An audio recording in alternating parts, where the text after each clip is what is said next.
بسم الله الرحمن الرحيم الحمد لله رب العالمين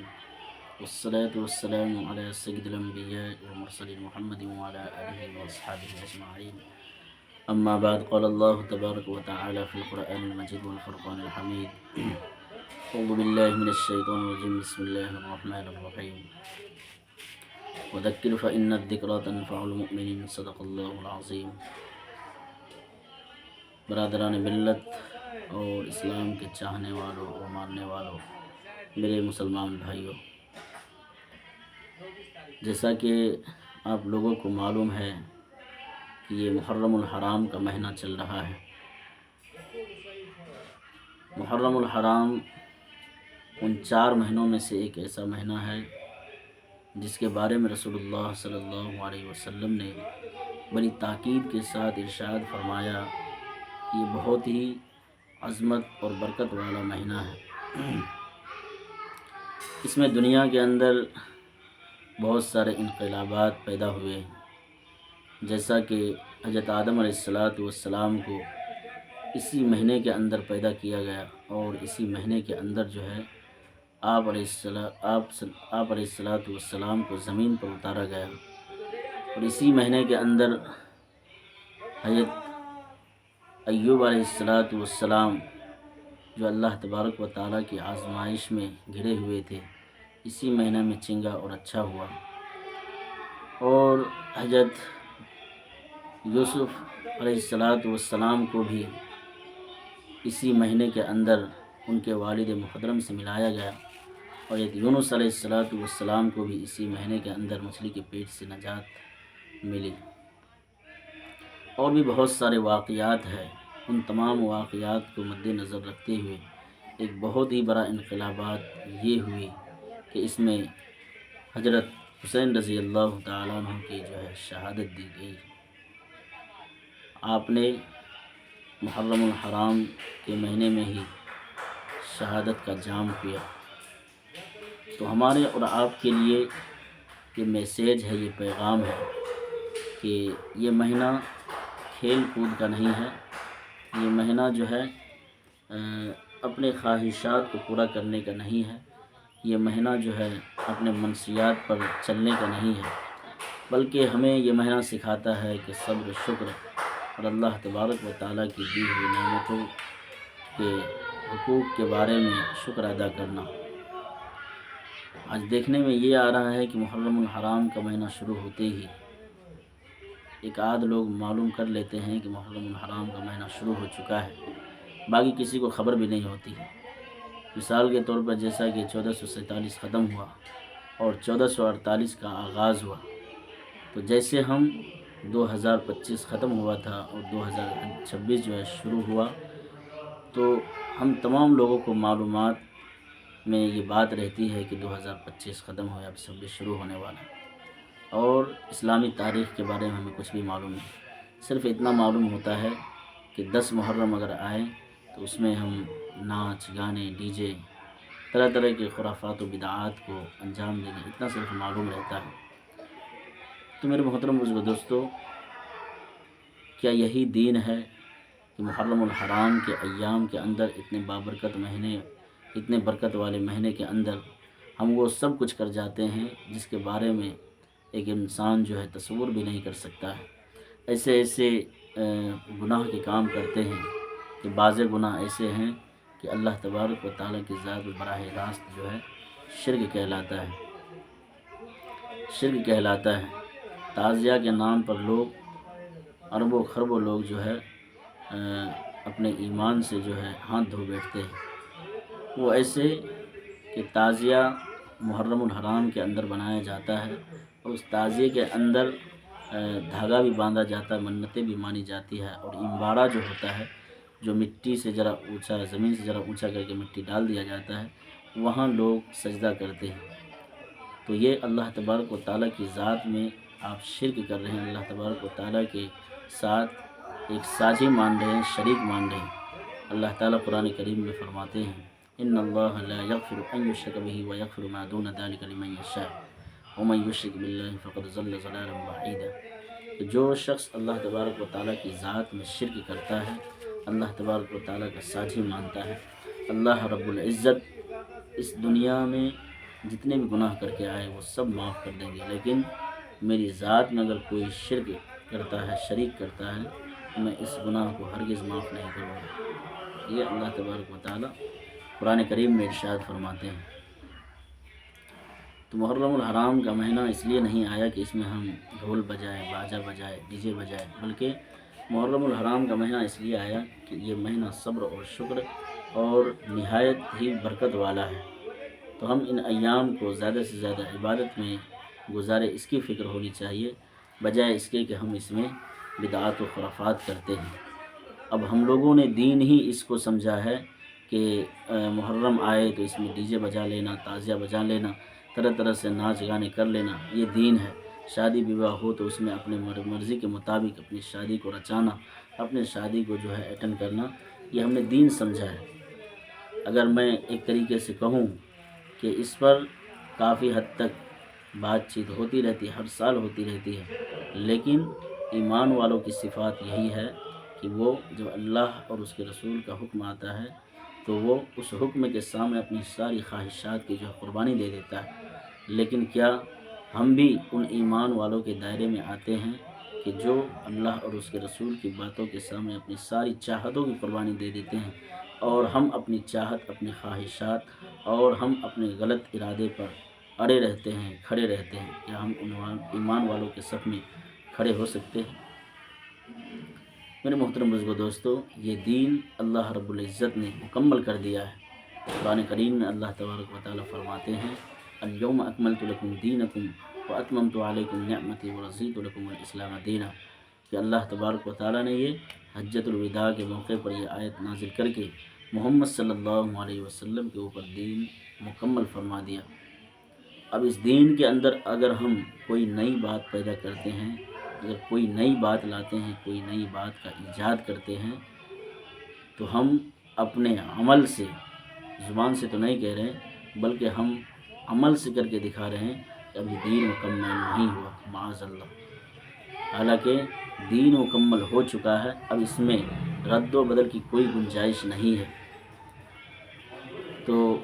میرے مسلمان بھائیوں، اس بات پر ذرا غور و فکر کریں۔ میں یہاں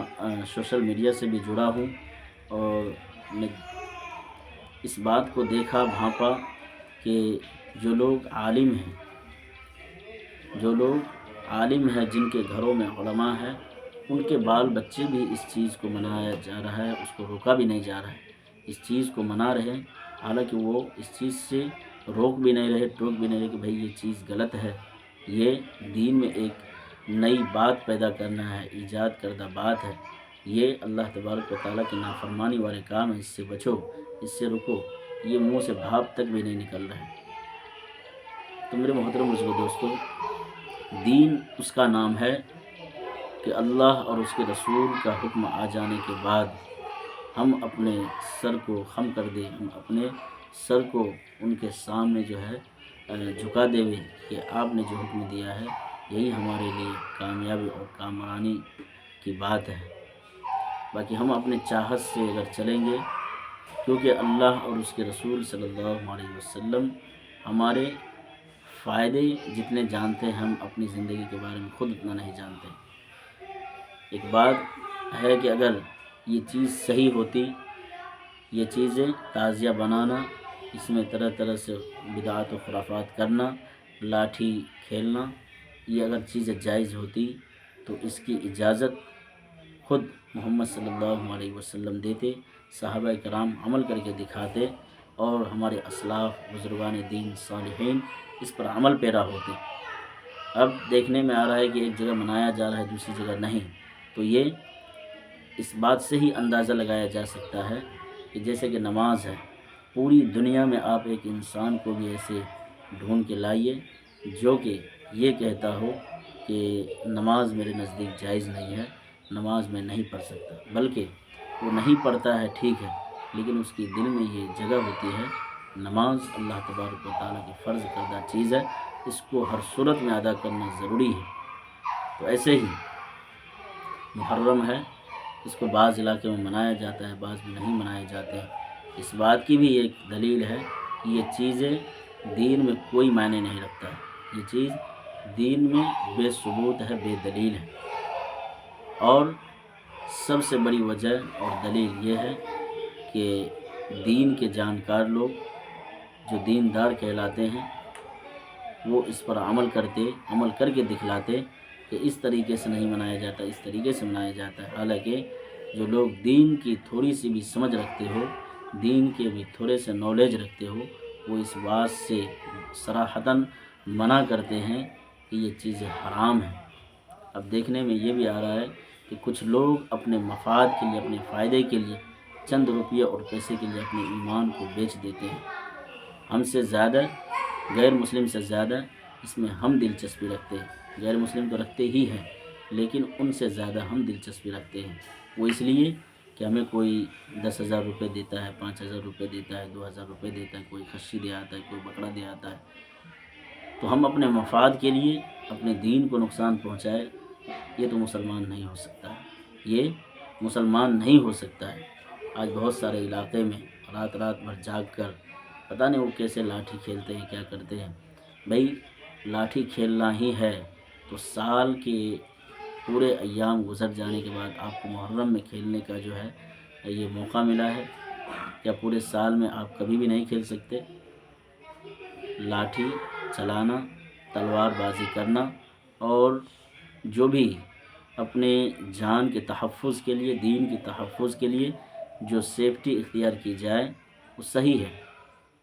لاٹھی کھیلنا کوئی غلط بات نہیں ہے، لیکن اس کی روزانہ پریکٹس کی جائے، اس کو روزانہ عمل میں لایا جائے۔ اب دیکھنے میں آ رہا ہے کہ جب محرم آتا ہے جبھی لوگ لاٹھی گھر سے نکالتے ہیں، تلواریں نکالتے ہیں، بھالا نکالتا ہے اور اس کو کھیلا جاتا ہے۔ اور مسلم قوم کے بچے جن کو ابھی یہ بھی پتہ نہیں ہے کہ یہ کیا چیز ہے، وہ ان کو سکھاتے ہیں۔ مرثیے میں پتہ نہیں کیا کیا گاتے ہیں، کفریہ کلمات، شرکیہ کلمات مرثیے میں ملا کر گاتے ہیں، جس سے مسلمان جو ہے اسلام سے خارج ہو جاتا ہے۔ اب یہ رسم جو اتنا جڑ پکڑ لیا ہے کہ کسی کے بھی دل سے یہ بات ہٹنے کے لیے تیار ہی نہیں ہے۔ ابھی جہاں میں رہ رہا ہوں الحمدللہ یہاں تعزیہ تو نہیں بنتا ہے، لیکن یہاں بھی ایک بات ہے کہ کچھ زمینی معاملات لے کر کے یہ لوگ وہاں پہ میلہ لگاتے ہیں اور لاٹھی تلوار بازی وغیرہ کرتے ہیں۔ تو میں نے ان سے کہا کہ اگر زمین آپ کی ہے تو پھر ٹھیک ہے، یا پھر دوسرے کے آپ قبضہ کرنا چاہتے ہیں زبردستی، تو یہ بھی ناجائز طریقے ہیں۔ تو میں اس کے بارے میں مجھے زیادہ نالج نہیں تھا، تو میں نے کہا کہ بھائی جیسے محرم ایک سال میں آتا ہے تو آپ اس کو اس زمین پر منا کر قبضہ میں رکھنا چاہتے ہیں، تو اسی طریقے سے کوئی اور چیز کر لی جائے، جائز کام جو ہو۔ یہ بھی تو صراحتاً ناجائز ہی ہے کہ اس زمین کو اپنے قبضہ میں، ایک تو زبردستی والا معاملہ ہے کہ اگر آپ کا زمین ہوتا تو آپ اس طریقے سے نہیں کرتے، لیکن اگر دوسرے کا ہے، آپ اپنا قبضہ میں رکھنا چاہتے ہیں تو یہ تو ناجائز ہے۔ اور اس پر، اس زمین پر حرام کاری کرنا، تعزیہ لگانا، میلہ لگانا، ڈھول پیپی، ناچ گانے، ڈی جے بجانا، یہ تو اور زیادہ حرام میں جب حرام مل جاتا ہے۔ حرام تو ہے ہی، پہلے حرام ہی لفظ تاکیداً میں بھی آ گیا، لیکن حرام کے اوپر بھی حرام کاری ہو، یہ کہاں جائز ہو سکتی ہے؟ تو میں نے خود دیکھا ہے کہ لوگ جب اس کو مناتے ہیں تو بہت رسموں کا لحاظ کرتے ہیں۔ نماز چھوٹ جائے تو کوئی بات نہیں، پوری رات لاٹھی کھیلیں گے، بھالا بازی کریں گے، تلوار بازی کریں گے، لیکن فجر کی نماز چھوٹ جائے اس کو کوئی دکھ نہیں ہوتا ہے، کوئی تکلیف نہیں ہوتی۔ کیوں؟ کیونکہ دین کی جو ہے ہمارے دلوں میں عظمت اور وقعت نہیں ہے۔ اللہ اور اس کے رسولوں کے بعد جو ہے ہمارے دلوں میں جگہ ہی نہیں ہے، اور ہم اپنے آپ کو مسلمان کہلاتے ہیں، تو پھر مسلمان اپنے آپ کو سمجھتے رہیے، لیکن آپ کے اندر ایمان نہیں ہوگا تو دنیا میں بھی خسارے میں رہیں گے، اور کل قیامت کے دن بھی دین میں نئی بات پیدا کرنے کی وجہ سے، مشرکانہ اور کافرانہ طریقے کو اپنانے کی وجہ سے آپ ہمیشہ کے لیے جہنم رسید ہو جائیں گے۔ سمجھانے والے سمجھاتے رہیں گے، لیکن سننے والے کو چاہیے کہ کیا کہا جا رہا ہے۔ یہ نہیں دیکھنا چاہیے کہ کون کہہ رہا ہے، کون ہمیں کہا جا رہا ہے، ہم سے اس کو دشمنی ہے یا پھر کوئی اور مفاد کے لیے کہہ رہا ہے۔ اللہ اور اس کے رسول کی بات ہو، کہنے والا بھانگی بھی ہو، اس کی بات کو ہمیں ماننی چاہیے، اس پر عمل کرنا چاہیے۔ تو بات صرف اتنی ہے کہ ہم اپنے مفاد کے لیے، ہم اپنے فائدے کے لیے کچھ روپیے، کچھ پیسے کے لیے اپنے دین کو برباد نہ کریں، اپنے دین کو نہ بیچیں۔ اس مہینے میں اللہ رب العزت کی زیادہ سے زیادہ اطاعت والے کام کریں، نیکی والے کام کریں، اور اس میں اللہ تبارک و تعالیٰ کی جم کر عبادت کرنی چاہیے، کیونکہ جیسے سال کا آغاز ہوا ہے، نئے سال آیا ہے، تو ہماری زندگی کے بھی نئے سال اور نئی زندگی شروع ہونی چاہیے، اور ہمیں عزم و ارادہ کرنا چاہیے، اللہ سے دعا بھی کرنا چاہیے کہ اللہ میں اسی طریقے سے جب تک میرے جسم میں سانس چلتی رہے گی، میں اسی طریقے سے جو ہے میں تیری عبادت و بندگی اور تیری فرما برداری کرتا رہوں گا۔ یہ تو بات ہوئی کہ نئے سال سے آپ نے ایک چیز سیکھا کہ ہماری زندگی کا ایک سال کم ہو گیا۔ اب لوگوں کا سمجھ بھی الٹا ہو گیا، ایک سال ختم ہوتا ہے تو وہ یہ سوچتا ہے کہ اب میری زندگی جو ہے جوانی کی طرف جا رہی ہے۔ بچہ سوچتا ہے کہ جوان ہو رہا ہے، بوڑھا سوچتا ہے کہ ہماری زندگی ابھی اور جوانی کی طرف ڈھلے تو بہتر ہے۔ اب تو سوچ بھی الٹا ہو گیا، حالانکہ بچہ ہے، اگر اس کی زندگی سے ایک دن کم ہوتا ہے تو وہ موت کے قریب ہوتا ہے۔ ویسے ہی جوان جو ہے اپنی جوانی کو اللہ تبارک و تعالیٰ کی عبادت میں لگائے۔ بڑھاپے ہونے کے بعد ہر کوئی مسجد کا رخ کر لیتا ہے، کیونکہ آخرت کا فکر ہو جاتا ہے، لیکن جوانی میں اللہ تبارک و تعالیٰ کی عبادت کرنا، جوانی کو اللہ تبارک و تعالیٰ کے راستے میں قربان کرنا، یہ اصل عبادت ہے کہ آپ نے اپنی جوانی کو اللہ تبارک و تعالیٰ کے لیے وقف کر دی۔ آپ نے اللہ تبارک و تعالیٰ کے لیے، جب اللہ تبارک و تعالیٰ کا حکم سامنے آئے تو آپ نے اپنی ان جوانیوں کو جو عیش و عشرت میں گزار سکتا تھا، اپنی من چاہی زندگی گزار سکتا تھا، آپ نے اللہ کے حکم کے سامنے اپنی زندگی کو رکھا۔ یہ تو بات ہوئی کہ ہم محرم الحرام سے کچھ سیکھیں، اس میں زیادہ سے زیادہ عبادت کریں، اپنی پچھلی زندگی سے توبہ کر کے ایک نئی زندگی شروعات کریں، کہ ہم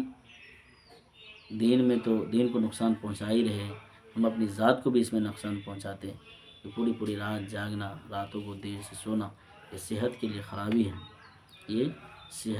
خرابی ہے، پورے سال ہو جاتا ہے، کبھی کوئی قرآن کو پکڑتا بھی نہیں، قرآن کو کھولتا بھی نہیں، قرآن کی تلاوت نہیں کرتا، لیکن محرم الحرام آتا ہے تو نہ جانے کہاں سے دماغ اتنا ایکٹیو ہو جاتا ہے کہ اس میں کسی بھی طریقے سے ڈی جے لانا ہے، اس میں مرثیے بجانا ہے، مرثیے پہ جھوم کر جھرنی کھیلنا ہے اور مرثیہ پڑھنا ہے، یہ سب دماغ میں کہاں باتیں آئی تھیں۔ حالانکہ قرآن اللہ تبارک و تعالیٰ کی طرف سے ایک پوتر کتاب ہے، پاک و شفاف کتاب ہے،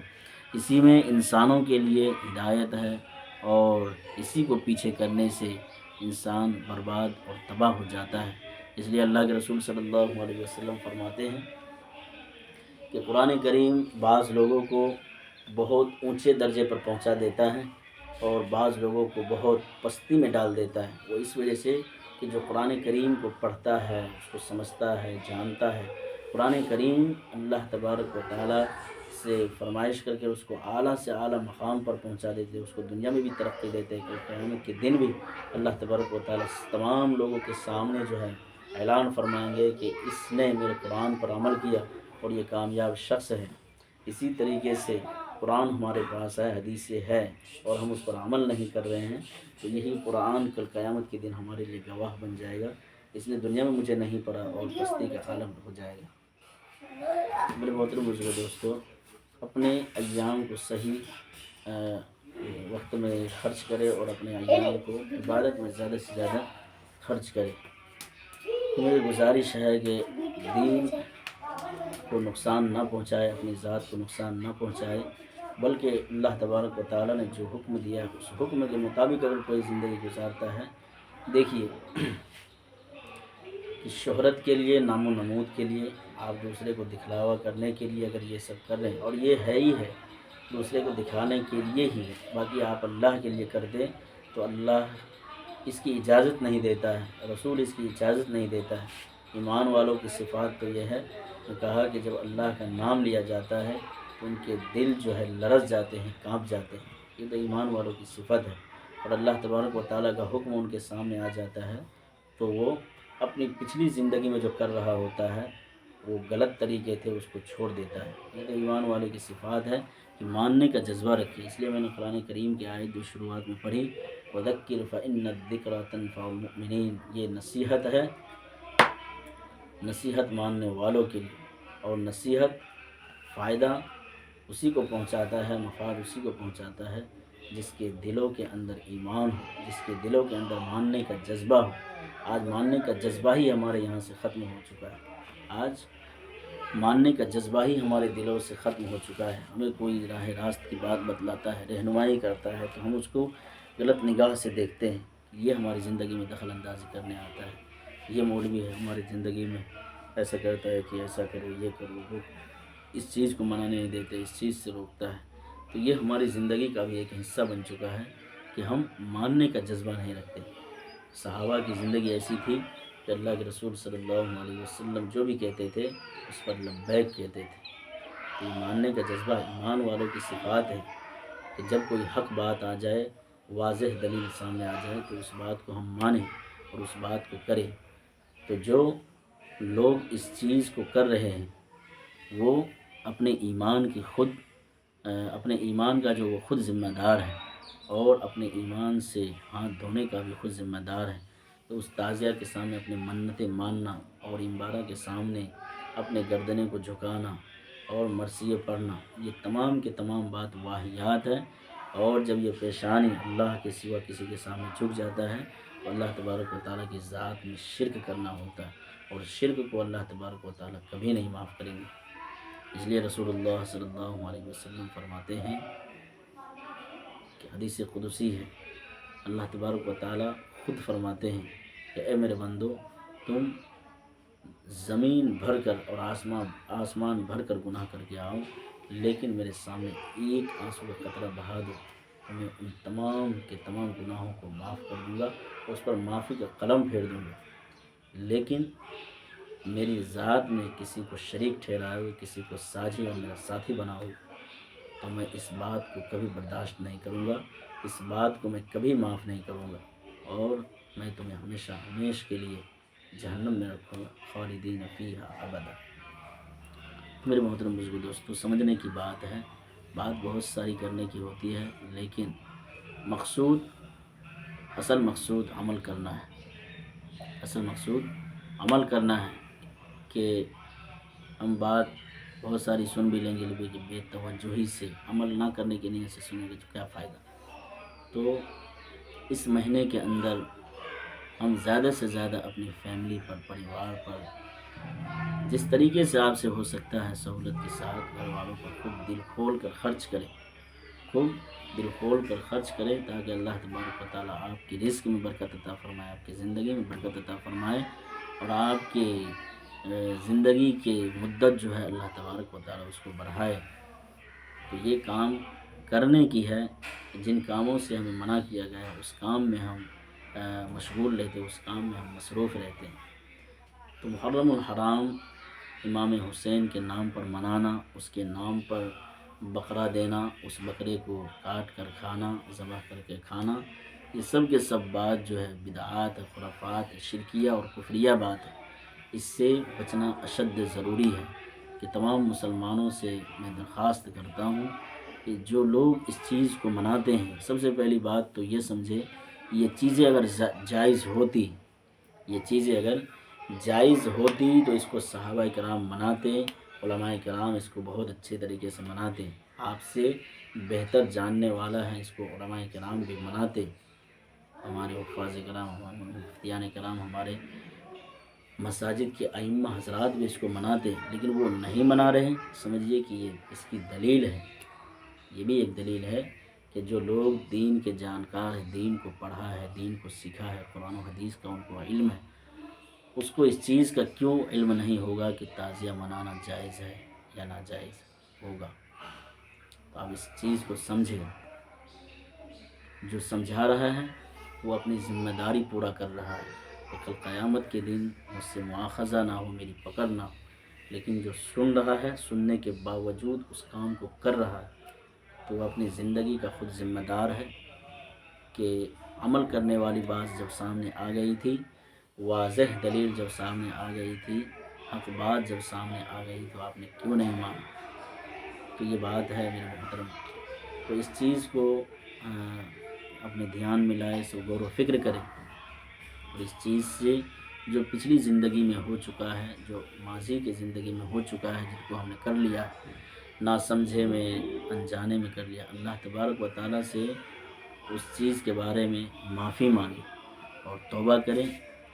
اور اس چیز کو بالکلیہ چھوڑنے کی کوشش کریں۔ کوشش نہیں بلکہ پورے چھوڑ ہی دیں، کیونکہ غلط طریقے کو کوئی اپنانا نہیں چاہتا ہے۔ غلط طریقے، کتنا برا بھی انسان ہوتا ہے، تو وہ غلط راستے کو اگر معلوم ہو جائے کہ غلط راستہ ہے، تو اس کو وہ اپنانے سے کتراتا ہے، انکار کرتا ہے کہ میں اس راستے کو نہیں اپنا سکتا۔ تو اس میں رسول اللہ کے لائے ہوئے تعلیمات پر بھی زد پڑتا ہے کہ رسول اللہ کے اوپر پورے دین مکمل ہو چکا ہے، اس کے بعد ہم یہ سب کچھ کر رہے ہیں، تو یہ ہم اپنی مرضی سے ہی زندگی گزار رہے ہیں، حالانکہ یہ زندگی، ہمارا مال، ہمارا جان، ہمارا وقت، سب اللہ تبارک و تعالیٰ کا دیا ہوا عطیہ ہے، کہ یہ اللہ تبارک و تعالیٰ نے ہمارے جان اور مال کو، وقت کو، جتنے بھی چیز ہمارے پاس ہے، سب کو جنت کے بدلے میں خرید لیا۔ اگر آپ کو جنت چاہیے، اگر آپ کو جنت چاہیے تو پھر عمل والی زندگی گزاریے، عمل والی زندگی۔ یہ دنیا دارالعمل ہے، یہاں آپ عمل کریں گے تو پھر اللہ تبارک و تعالیٰ کے وعدہ کردہ چیز کا مستحق ہوں گے، وعدہ کی ہوئی چیزوں کا آپ حقدار ہوں گے۔ لیکن اس دنیا میں رہ کر کے صحیح بات ہمارے سامنے آئی، صحیح طریقے آئے، اس کو اگنور کر کے، اس کو سائڈ پر رکھ کر کے من چاہی زندگی گزاری، منمانی زندگی گزار دی، تو ہم سے برا آدمی کوئی نہیں ہوگا، ہم سے بدترین آدمی کوئی نہیں ہوگا، کہ اللہ تبارک و تعالیٰ نے ہمیں بہترین راستے اپنانے کو کہا تھا، رسول اللہ نے بہترین تعلیم دی، لیکن ہم نے اس کو ٹھکرا دیا، ہم نے اس کو سائڈ لگا دیا، پیچھے لگا دیا۔ تو ہمارے لیے سب سے بڑی دلیل، ہمارے لیے زندگی کا سب سے نمونہ اللہ کے رسول صلی اللہ علیہ وسلم کی ذات اقدس ہے۔ ہمارے لیے بہت بڑا نمونہ، آئیڈیل اور ماڈل جناب رسول اللہ صلی اللہ علیہ وسلم کی پاک زندگی ہے، کہ اگر کوئی اس زندگی کو سیکھتا ہے، سمجھتا ہے اور اسی طریقے سے گزارتا ہے، تو اللہ تبارک و تعالیٰ اپنا کیا ہوا وعدہ پورا کرے گا۔ اور رسول اللہ نے جو فرمایا کہ اللہ تبارک و تعالیٰ نے فرمایا کہ کسی انسان کا کامیاب ہونا دنیا میں کچھ مدت کے لیے، یہ نظروں کا بھی ایک دھوکہ ہے، کہ کسی کے پاس روپیے ہے، پیسے ہے، دولت ہے، تو ہماری نظریں دیکھ رہی کہ وہ کامیاب انسان ہے، لیکن وہ کامیابی یہیں تک کے لیے ہے۔ اصل کامیابی تو وہ کامیابی ہے جہاں کی لامحدود زندگی ہوگی، زندگی کبھی ختم نہیں ہوگی، وہاں کی اصل کامیابی ہے۔ اور وہی کامیابی پانے کے لیے ہم سب دنیا میں آئے ہیں، اور دنیا میں آئے ہیں تو یوں ہی نہیں آئے ہیں، اللہ اور اس کے رسول نے طریقے بھی بتائے ہیں کس طریقے سے زندگی گزاریں گے، تو ہم اس جنت کا حقدار ہوں گے جن کے بارے میں اللہ تبارک و تعالیٰ حدیث قدسی میں فرماتے ہیں کہ وہ گھر ایسا ہے کہ جن کی اینٹیں ایک اینٹ سونے کی اور ایک اینٹ چاندی کی ہوگی، اور اس کا ٹائلز اور فرش جو ہوگا وہ گاڑھا مشک سے مارا ہوگا۔ ایسے عالیشان محل اور بنگلے ہمیں اسی وقت ملیں گے، عیش و عشرت کی زندگی ہمیں اسی وقت ملیں گے جب دنیا میں رہ کر کے تھوڑے عمل میں ہم تکلیف اٹھا لیں گے، مشقت اٹھا لیں گے۔ آپ جب اللہ کے رسول صلی اللہ علیہ وسلم کی سیرت پڑھیں گے، اس میں آپ کو بہت ساری بات ایسی ملے گی کہ آپ نے دین کے لیے کتنی مشقتیں کی، کتنی برداشت کی ہے، یہ سب باتیں ہمیں یہ سکھاتی ہے کہ ایک مسلمان کو کس طریقے سے زندگی گزارنا چاہیے، ایک مسلمان کے لیے کیا قربانی دینی چاہیے اس دنیا میں، وہ ہمارے سامنے ہوگی۔ تو مسلمانوں کے لیے تو سب سے پہلی بات یہ دنیا قید خانہ ہے، اور کافروں کے لیے جنت ہے کہ الدنیا سجن المؤمن و جنت الکافر۔ تو میں جو لوگ ان چیزوں میں مشغول ہیں، مصروف ہیں، میں ان تمام لوگوں سے میں درخواست کرتا ہوں، میں اپیل کرتا ہوں کہ ایسے کفرانہ اور شرکانہ کاموں میں مشغول اور ব্যস্ত نہ رہے، اپنے دین کو اپنے طریقے سے نقصان نہ پہنچائے، اپنی ذات کو مشقت میں نہ ڈالے، پریشانی میں نہ ڈالے، راتوں کو جلدی کھا کر سو جائے اور ان بدعات و خرافات میں وقت نہ دے۔